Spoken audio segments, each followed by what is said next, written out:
Thank you, Mrs. President.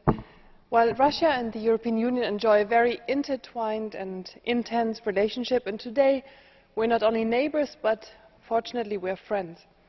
And so also the Alliance of Liberals and Democrats welcomes the accession of Russia to the WTO after 18 years of negotiations. It was high time indeed.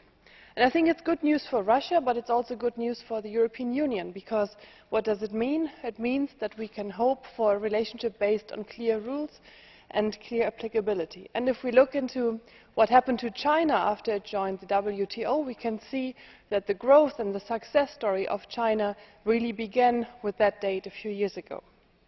So I hope that this will happen for Russia as well, and that Russia can also envisage an extreme success story after this significant date in August this year. But I would like to also raise two concerns, two challenges. One is already been mentioned by Mr. Šefčovič and other colleagues here, and that is that Russia doesn't seem to be willing to 100% live up to its obligations which come with the accession to WTO, but is instead undertaking some extending and potentially restricting trade measures, like the examples already having been mentioned.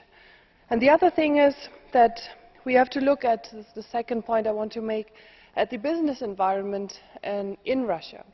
Because Russia has always been a very proud nation with rich culture, with inventions, with an esprit. Nobel Prize winners come from Russia, astronauts.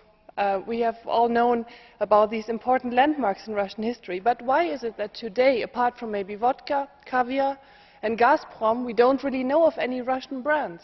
Why is it that they don't really thrive? Why are there not Russian success stories? And I think this has to do with the applicability of the rule of law and human rights. And I think it's good that it's been raised in our resolution, and it comes in a timely manner, because next week we go to Moscow and can discuss it there. And I thank you for your attention.